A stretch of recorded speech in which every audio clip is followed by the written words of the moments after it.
Hello hello hello welcome back to the underdogs Acharya. तो आज हम अपनी एथिक्स इंटीग्रिटी एंड एप्टीट्यूड की सीरीज का नेक्स्ट टॉपिक करेंगे, जो कि एक बहुत ही इंपॉर्टेंट टॉपिक है जिसका नाम है डायमेंशंस ऑफ एथिक्स। और इसके अंडर हमको ये सब एथिकल थियरीज पढ़नी है, जिसमें normative ethics, descriptive ethics, Meta ethics, applied ethics, ये सब थियरीज जो हैं वो आती हैं। बट आज के चैप्टर में हम इन सब थियरीज को नहीं पढ़ेंगे। आज हम समझेंगे कि डायमेंशंस ऑफ एथिक्स क्या होता है, और फिर इन थियरीज को मैं आपको एक एक वीडियो में एक एक थियरी समझाऊंगा विद एग्जांपल्स और अच्छे से, ताकि आप एग्जाम में उसको सही से लिख पाएं, एक अच्छी कॉन्सेप्चुअल अंडरस्टैंडिंग बना पाएं। But before we move forward, here is a little something about me. आप पॉज करके देख सकते हैं, ज्यादा टाइम नहीं वेस्ट करेंगे। Let's start. So what does dimension mean? तो इस टॉपिक को समझने से पहले बहुत लोग ऐसे हैं जिनको नहीं पता होगा कि डायमेंशन क्या होता है। तो एग्जाम्पल से समझते हैं कि आपका मोबाइल फोन है, सबके पास ही होता है ऑलमोस्ट। तो अब इसकी भी ना कई सारी डायमेंशंस हैं। ओके, पहली डायमेंशन है कि ये कितना बड़ा या कितना छोटा है। दूसरी डायमेंशन है इस फोन को देखने की कि इसकी बैटरी कितनी देर चलती है। आप फोन खरीदते हो तो यही होती है ना प्रेफरेंसेस। आपकी गर्लफ्रेंड फोन खरीदेगी तो वो कहेगी यार मेरे हाथ छोटे हैं, so I need a small phone. तो कितना बड़ा है कितना छोटा। एंड देन आप गेमर हो, आपको गेम खेलने हैं, तो आप बैटरी लाइफ पे ज्यादा ध्यान दोगे। आप अगर कंटेंट बनाते हो या आपको फोटोज वगैरह चाहिए, तो आप कैमरा क्वालिटी देखोगे, इसमें फिल्टर कौन कौन से हैं, फोटो कैसी आती है, मुंह पिचका हुआ आ सकता है कि नहीं आ सकता। एंड सबसे इंपॉर्टेंट चौथी डायमेंशन होगी कि उसका प्राइस कितना है। कि मान लो आपको सारे फीचर्स मिल गए, बट वो फोन ही 1.5 लाख का है, तो आप अफोर्ड ही नहीं कर सकते। सो आप जब इन सब डायमेंशंस को देखते हो, तभी आप उस फोन को कंप्लीटली समझ पाते हो, उसको लेने का डिसीजन ले पाते हो। इसी तरह एक इंसान है, ठीक है, उसको समझने की भी बहुत सारा, या उसको परखने के भी बहुत सारे तरीके हैं। सबसे पहले डायमेंशन है फिजिकल, कि भाई हाइट कितनी है, वेट कितनी है, लुक्स कैसी है।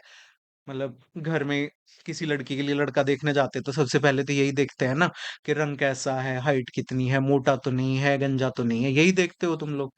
फिर दूसरा है कि भाई इंटेलिजेंस और नॉलेज। अब तुम कोई एग्जाम दे रहे हो, तो वहां पे तुम्हारी इंटेलिजेंस और तुम्हारी नॉलेज चेक होती है। फिर तीसरी डायमेंशन होती है किसी भी इंसान को देखने की, समझने की, परखने की। वो होती है इमोशनल डायमेंशन, कि क्या वो दयालु है, क्या उसको गुस्सा आता है, क्या वो खुश रहता है, छोटी छोटी चीजों में खुशियां ढूंढता है। चौथी डायमेंशन हो सकती है कि वो कितना सोशल है, कि किस तरह से बिहेव करता है अपनी फैमिली के साथ, अपने फ्रेंड्स के साथ। तो ये सब डायमेंशन आप सिर्फ एक डायमेंशन से किसी इंसान को नहीं परख सकते।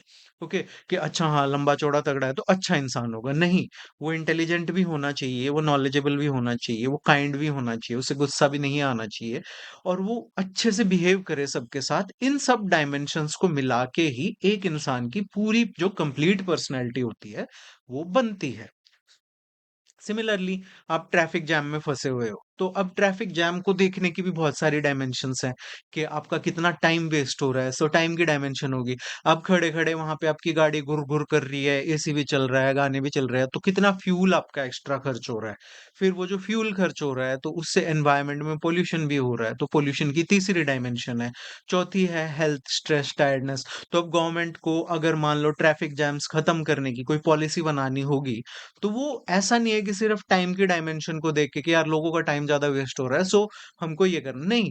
वो सब चीजों को देखेंगे कि अच्छा अगर हम ये पॉलिसी बनाते हैं कि मान लो हम वहां से मेट्रो चला देते हैं, क्योंकि उस सड़क पे ज्यादा जाम रहता है, तो इतना टाइम बचेगा लोगों का, इतना पैसा बचेगा, फ्यूल कॉस्ट बचेगी, फिर हमारा इतना इंपोर्ट में फ्यूल कम हमको लाना पड़ेगा, एनवायरनमेंट में इतना पोल्यूशन कम होगा, और लोगों की इतनी हेल्थ बेनिफिट्स होंगे। तो हम सारी डायमेंशंस को कंसिडर करते हैं, राइट। सो डायमेंशन का मतलब क्या हुआ? अ डिफरेंट एंगल, साइड और aspect of the same thing. एक ही चीज को देखने का अलग नजरिया, अलग एंगल, अलग एस्पेक्ट। ओके, तो ये आपको किसी भी चीज को समझने में, कंप्लीटली समझने में हेल्प करता है। क्योंकि एक चीज की 5 डायमेंशन हो सकती है, 10 हो सकती है, 15 हो सकती है। और अगर आप सिर्फ एक पर्टिकुलर डायमेंशन पे या एक पर्टिकुलर क्वेश्चन पे फोकस करते हो, तो आप उस चीज को सही से नहीं समझ पाओगे। बट अगर आप सभी डायमेंशंस को कंबाइन कर लेते हो, तो आपको उस प्रॉब्लम का या उस एथिकल डिलेमा की एक अच्छी समझ हो सकती है। तो बड़े बूढ़े ना एक बहुत अच्छी कहानी सुनाते थे इसके रिगार्डिंग, कि एक अंधेरे कमरे में कुछ दृष्टिविहीन लोग थे, blind people, okay, visually challenged. तो एक हाथी था वहां पे। तो एक ने उसका पैर उस हाथी के पैर को टच किया एंड ही सेड कि हाथी खंबे जैसा है। एक ने उसकी सूंड को टच किया तो कहा हाथी अजगर जैसा है। एक ने उसके दांत को टच किया तो कहा हाथी जो है वो चाकू जैसा है, तलवार जैसा है। एक ने उसकी पूंछ को टच किया तो कहा हाथी रस्सी जैसा है। ऐसा क्यों हुआ? क्योंकि वो हाथी की सारी डायमेंशंस नहीं देख पा रहे थे। They could not perceive the elephant as a whole. That's why उनको जो सिर्फ एक डायमेंशन वो परस्यू कर पा रहे थे, परसीव कर पा रहे थे, उसी के बेसिस पे वो अपनी थिंकिंग बना रहे थे। सिमिलरली जब हम भी किसी प्रॉब्लम की, किसी चीज की, किसी इश्यू की एक ही डायमेंशन पे फोकस करते हैं, तो हमारी जजमेंट उस चीज को लेके अक्सर गलत होती है। That is why it is important to understand all the dimensions of ethics या एथिकल डिलेमा या कोई भी प्रॉब्लम या कोई भी इंसान जो आपकी लाइफ में है उसका। आगे देखते हैं। सो डायमेंशंस ऑफ एथिक्स का क्या मतलब हुआ? तो डायमेंशन ऑफ एथिक्स का मतलब हुआ कि डिफरेंट एंगल्स या डिफरेंट वेज जिनसे हम किसी भी सिचुएशन को, किसी प्रॉब्लम को, किसी डिलेमा को कि वो क्यों सही है और क्यों गलत है, उसको परख सकते हैं। अलग-अलग एंगल से उसको हम कहेंगे डायमेंशंस ऑफ एथिक्स। क्योंकि एथिक्स जो है वो एक बहुत ही बिग और कॉम्प्लिकेटेड टॉपिक है और रियल लाइफ प्रॉब्लम से डील करता है। और रियल लाइफ के बारे में अगर हमको एक चीज पता है तो वो ये है कि real life is not black and white, it is grey. Okay, जो आपका सही है वो किसी और का गलत हो सकता है, जो किसी और का गलत है वो आपका सही हो सकता है। तो हमारी कोशिश रहती है एथिकल प्रॉब्लम्स में, एथिकल डिलेमास में ऐसे पॉइंट पे पहुंचने की जहां पे हम कोशिश करें कि हम किसी भी वैल्यू को कॉम्प्रोमाइज ना होने दें। ओके, तो अब क्या होता है कि हम किसी भी चीज को, किसी भी प्रॉब्लम को सिर्फ एक तरफ देख के नहीं समझ सकते, हमें उसको हर तरफ से समझना होता है। और ये जो साइड्स होती हैं इनको हम कहते हैं डायमेंशंस, डायमेंशंस ऑफ एथिक्स। ठीक है। अब मान लो ये जो क्यूब है, ये तुम्हारी लूडो वाली जो डाइस होती है, ये एथिक्स है। ओके, अब क्या होगा, इसके अलग अलग ये जो साइड्स है ना, ये इसकी डायमेंशंस मान लेते हैं। ओके, तो एक साइड जो है ये डायमेंशन हमको बताती है कि व्हाट इज मोरालिटी। ये कहाँ से आती है? क्या ये भगवान से आती है? क्या ये समाज से आती है या सिर्फ हमारे खुद के दिमाग से आती है? दूसरी साइड जो है एथिक्स की, वो हमसे पूछती है कि जो मेरे देश में सही है वो दूसरे देश में गलत है, जो उनके देश में सही है वो मेरे देश में गलत है। तो ऐसा क्यों है? वो क्यों सोचते हैं उस चीज को सही या हम क्यों उस चीज को गलत सोचते हैं? तीसरी साइड आपसे पूछती है कि एक पर्टिकुलर सिचुएशन में एक इंसान को क्या करना चाहिए, कौन से रूल्स हैं, कौन से प्रिंसिपल्स हैं जो हमको फॉलो करने चाहिए। चौथी साइड है वो इससे आपसे पूछेगी कि रियल लाइफ प्रॉब्लम्स जो होती हैं उनमें सही डिसीजन क्या होगा। कि मेरी फैमिली अगर भूखी मर रही है तो क्या मेरा खाना चुराना सही होगा? क्या चोरी करना अपने आप में सही है या गलत है? अगर किसी अच्छे काम के लिए मैं किसी का भला करने के लिए चोरी करूं तो क्या वो चोरी गलत है? इस तरह के क्वेश्चंस जो हैं वो आपकी एथिक्स की अलग-अलग डायमेंशंस को डिफाइन करते हैं। So each dimension looks at ethics from a different angle. हर एक जो डायमेंशन है, हर एक क्वेश्चन है, हर एक जो उसका एक पहलू है, वो एथिक्स को एक अलग-अलग एंगल से देखता है। और जब हम इन सभी डायमेंशंस को, इन सभी पहलुओं को पढ़ते हैं, समझते हैं, तो हम एथिक्स को और बेटर समझ सकते हैं और हम बेटर डिसीजंस ले सकते हैं जब हमारे सामने कोई एथिकल डिलेमा आता है। एथिकल डिलेमा मैं आपको पढ़ा चुका हूँ कि क्या होता है। ओके? सो अब क्वेश्चन है, why do we need to understand the dimensions of ethics? इसका पहला रीजन है ताकि हम एथिकल डिलेमास को इफेक्टिवली हैंडल कर सकें। अब हमारी सबकी लाइफ में ऐसी सिचुएशन आती हैं, डिफिकल्ट सिचुएशन, जहां पे या तो हमें दो गलत चॉइसेस में से एक को चूज करना होता है या दो सही चॉइसेस में से एक को इग्नोर करना होता है। ओके, जहां पे कुछ ना कुछ हमेशा छूटता ही है, कुछ ना कुछ कॉम्प्रोमाइज होता है। तो अगर हमें एथिक्स के डिफरेंट डायमेंशंस की समझ नहीं है तो हम कंफ्यूज हो जाएंगे और हम इमोशनल रैंडम डिसीजंस लेंगे जो कि एथिकल से ज्यादा इम्पल्सिव होंगे एंड जनरली हम शॉर्ट टर्म या लॉन्ग टर्म में अपना और दूसरों का नुकसान कर बैठेंगे। बट अगर हमें अलग अलग एथिकल डायमेंशंस की समझ है तो हम उस डिलेमा को क्लियरली आइडेंटिफाई कर पाएंगे कि यहाँ पे क्या इश्यू है, क्या क्या कॉम्प्रोमाइजेस हो सकते हैं, क्या क्या स्टेक होल्डर्स हैं ओके, इसके लॉन्ग टर्म प्रॉब्लम्स क्या हो सकती हैं, शॉर्ट टर्म फायदे क्या हो सकते हैं, शॉर्ट टर्म प्रॉब्लम्स क्या हो सकती हैं, लॉन्ग टर्म फायदे क्या हो सकते हैं। पूरी सिचुएशन को हम प्रॉपरली एनालाइज करके और उसको आंसर कर सकते हैं। So this is the first reason why we need to understand the dimensions of ethics. दूसरा रीजन है कि so we can make better and more thoughtful decisions, ताकि हम अच्छे और सोच समझ के डिसीजंस ले सकें। तो जब भी हमें कोई कंफ्यूजन हम फेस करते हैं या हमारी लाइफ में कोई रोड ब्लॉक आ जाता है, ऐसी सिचुएशन आ जाए जहाँ पे समझ नहीं आता कि अब क्या करें डिसीजन मेकिंग में, तो क्या होता है, ये जो डायमेंशंस होती हैं एथिक्स की, दे एक्ट लाइक टूल्स। ये हमको हेल्प करते हैं कि हम प्रॉब्लम्स को अलग अलग व्यू पॉइंट से देख सके, समझ सकें। फॉर एग्जाम्पल कि मोरालिटी क्या होती है, उसका असली मतलब क्या है, कौन से प्रिंसिपल्स है जिन्हें हमें लाइफ में अडॉप्ट करना चाहिए कि वो हमको गाइड करें और अपनी लाइफ में हम उनको अप्लाई कर सके। फॉर एग्जाम्पल, कोई ऑनेस्टी को अपनी लाइफ में महत्व देता है, तो कोई सेल्फिशनेस को देता है। ओके, सो कौन सा प्रिंसिपल है जो हमें लाइफ में अडॉप्ट करना चाहिए। ओके, सो इसमें भी हमें एथिक्स की अलग अलग डायमेंशंस को समझने की जरूरत है। Selfishness is not always bad. Okay, and honesty is not always good. Honesty हमेशा अच्छी नहीं होती और सेल्फिशनेस हमेशा बुरी नहीं होती। सो किस सिचुएशन में कौन सा प्रिंसिपल अडॉप्ट करना है, ये भी हमें एथिकल डायमेंशंस जो हैं वो समझने में हेल्प करते हैं। सो इससे क्या होता है कि हमारे जो डिसीजंस होते हैं वो क्लियर होते हैं, वेल रीजन्ड होते हैं, उनके पीछे एक सॉलिड कारण होता है और हम कोई क्विक कॉम्प्रोमाइज नहीं करते और हम इम्पल्सिवली देख लेंगे यार जो होगा ऐसे सोच के डिसीजन नहीं लेते।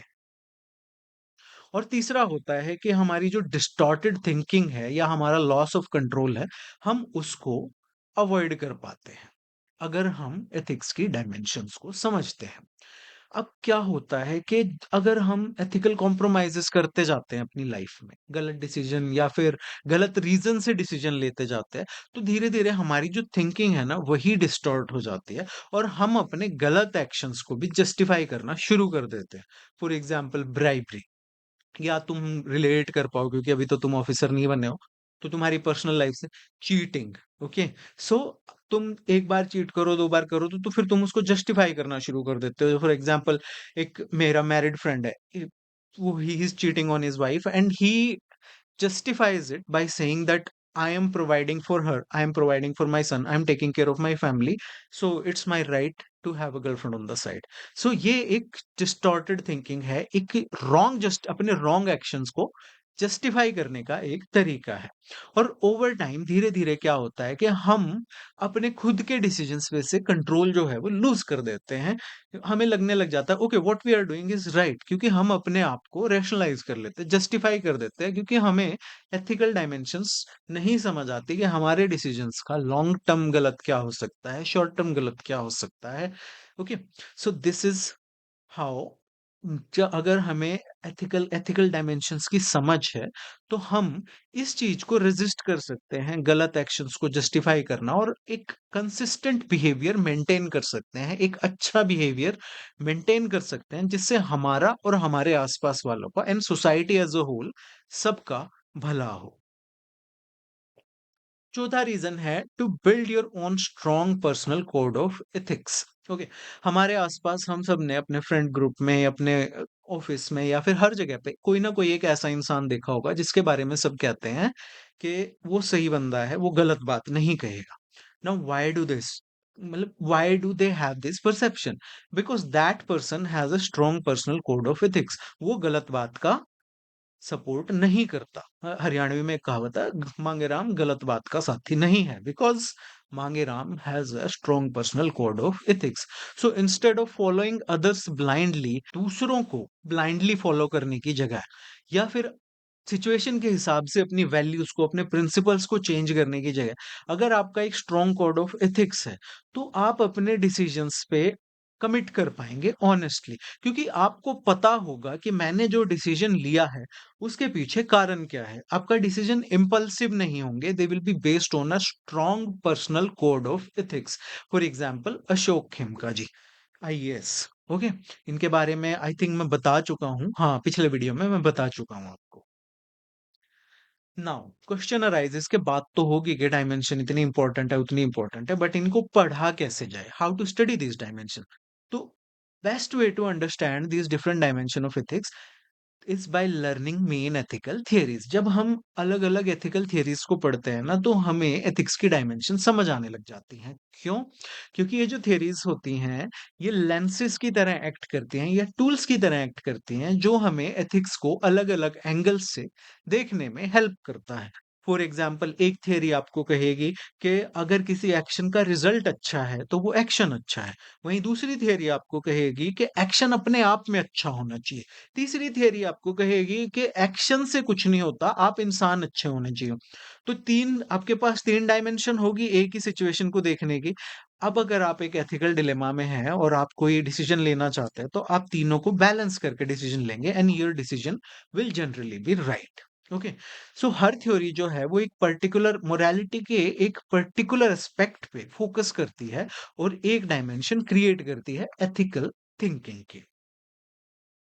अब ये सब होती हैं एथिक्स की डायमेंशंस। इनको हम आगे वाले चैप्टर्स में एक-एक करके पढ़ेंगे, अच्छे से पढ़ेंगे, ताकि आपको अगर एग्ज़ाम में ये या इनसे रिलेटेड कोई क्वेश्चन भी आ जाए, तो आप अटको ना, आपके पास लिखने के लिए प्रॉपर मटेरियल हो, क्योंकि आपकी कॉन्सेप्चुअल अंडरस्टैंडिंग इतनी स्ट्रॉन्ग हो जाएगी। Okay. Now why do we need ethical theories? Because ये एथिकल थियरीज जो होती हैं, ये स्मार्ट गाइड्स की तरह एक्ट करती हैं और हमें सही और गलत को एक डीपर वे में समझने में हेल्प करती हैं। ये प्रैक्टिकल टूल्स हैं रियल लाइफ डिसीजन मेकिंग के भी। सो जस्ट एग्जाम पास करने में ये आपको हेल्प नहीं करेंगे, अपनी लाइफ में भी जब आप डिसीजन लोगे तो भी ये आपको हेल्प करेंगे। और we need them because they explain the morality deeply. ये मोरालिटी को डीपली हमें समझने में हेल्प करते हैं। फॉर एग्जाम्पल, एक आईएएस ऑफिसर है, उसको डिसाइड करना है कि एक प्रोजेक्ट को अप्रूव करे जो कि उसके होम टाउन को बेनिफिट करता है, बट एनवायरमेंटल रूल्स को वो वायलेट कर रहा है। ओके। सो वो उसको अप्रूव करे या ना करे, तो एथिकल थियरीज जो हैं वो उसको समझने में हेल्प करेंगी कि उसका ये जो एक्शन है वो सही या गलत क्यों होगा। ओके। फॉर एग्जाम्पल, उसको बैलेंस आउट करना पड़ेगा कि एनवायरनमेंट पे इतना नुकसान होगा, बट अगर मैं प्रोजेक्ट ही स्क्रैप कर देता हूँ तो इतने हजार लोगों की जॉब अपॉर्चुनिटीज चली जाएंगी। तो he has to balance both. Okay. दूसरा, ये थियरीज जो हैं they go beyond the surface level belief. हमारे सरफेस लेवल पे बिलीफ होते हैं कि ओके, झूठ बोलना पाप है, बट ये जो थियरीज होती हैं ये हमें बताती हैं कि एक्चुअल में झूठ बोलना गलत क्यों है। ये हमको बताएंगे कोई चीज सही है तो वो क्यों सही है, और कोई चीज गलत है तो वो क्यों गलत है, और हमें उसके बारे में कैसे सोचना चाहिए। फॉर एग्जाम्पल, पॉलिटिक्स में जनरली बिलीफ होता है कि अगर आप इलेक्शन जीत जाते हो तो उससे you can justify anything, election जीतना जरूरी है।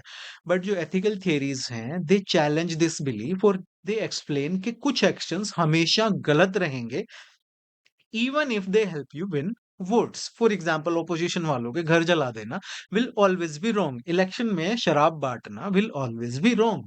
पैसे बांटना विल ऑलवेज बी रॉन्ग। आप उसको रेशनलाइज कर सकते हैं कि चलो हमें वोट मिल जाएंगे बट गरीबों की तो मदद हो जाएगी, but that is a wrong justification. तीसरा है because this theories they provide a clear framework. वो एक स्ट्रॉन्ग स्ट्रक्चर की तरह एक्ट करती हैं और हमें कॉम्प्लेक्स एथिकल सिचुएशंस को एनालाइज करने में हेल्प करती हैं। फॉर एग्जाम्पल, एक कॉर्पोरेट में एक मैनेजर है जिसको प्रेशर किया जा रहा है, मैनेजर है या सीए है जिसको प्रेशर किया जा रहा है कि वो फाइनेंशियल रिपोर्ट्स को मैनिपुलेट करे ताकि वो बेटर प्रॉफिट्स दिखा सके।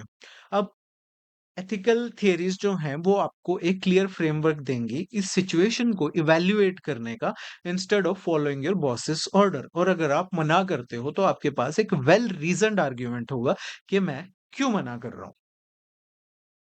चौथा है they help us navigate ethical dilemmas. ये मैं आपको बता चुका हूँ बट एग्जांपल से देख लेते हैं। एक डॉक्टर है गवर्नमेंट हॉस्पिटल में, उसके पास एक ही वेंटिलेटर है बट दो क्रिटिकल पेशेंट्स आगे, एक छोटा बच्चा और एक एल्डरली वीआईपी। तो अब यहाँ पे जो एथिकल थियरीज हैं वो उसको हेल्प करेंगे इस लाइफ वर्सेस लाइफ डिलेमा कि किसको वेंटिलेटर दे और किसको नहीं दे, और डिसीजन को इस तरह ले कि बाद में उसकी जो कॉन्शियंस है, उसकी जो आत्मा है, वो उसको झकझोरे ना कि तूने गलत किया या you could have done more, तो उसकी जान बचा सकता था। And they help, they prevent bad compromises. Life में कई बार हमें गलत कॉम्प्रोमाइजेस करने पड़ जाते हैं क्योंकि हम कई बार एक कॉन्फ्लिक्टिंग इंटरेस्ट के बीच में फंस जाते हैं या टेम्पटेशंस में फंस जाते हैं। इनसे हमको बचने में एथिकल थियरीज की जो नॉलेज है वो हेल्प करती है। ये कॉम्प्रोमाइज़ेज़ हमारे कैरेक्टर को डैमेज कर सकते हैं, बट अगर हमको एथिकल थियरीज़ की अंडरस्टैंडिंग है, तो हम अपने कैरेक्टर को डैमेज होने से बचा सकते हैं। बिकॉज़ हम इन कॉम्प्रोमाइज़ेज़ को प्रिवेंट कर सकते हैं। फॉर एग्ज़ाम्पल एक सिविल सर्वेंट है नया, उसको ब्राइब ऑफ़र की गई कि एक फाइल को जल्दी से आप क्लियर कर दो। सो अगर if he has understanding of ethical theories तो वो टेम्पटेशन को रेज़िस्ट कर पाएगा because he will understand what would be the long term impacts, what would be the short term impacts, why it is wrong, why it is immoral to take bribe, and उसको पता होगा कि integrity क्यों important है instead of making small compromises जो कि बाद में जाके उसकी एक हैबिट बन सकते हैं। अब तुम कहोगे कि ये तो थ्योरीज हैं, हम तो डायमेंशंस की बात कर रहे थे। तो क्वेश्चन ये है कि how ethical theories create dimensions of ethics. तो डिफरेंट एथिकल थ्योरीज जो होती है ना, ये मोरालिटी को डिफरेंट एंगल से देखते हैं, and this is why they create different dimensions of ethics. तो इसको इस तरह से सोचो, हर एक थ्योरी जो है वो अलग कलर का चश्मा है। ओके, और हर जो चश्मा है वो आपको एक सिचुएशन को अलग कलर में अलग व्यू पॉइंट से दिखाता है। और हर थ्योरी जो है वो कुछ स्पेसिफिक क्वेश्चंस के आंसर करते हैं कि इसका ये डिसीजन क्यों सही है और ये डिसीजन क्यों गलत है।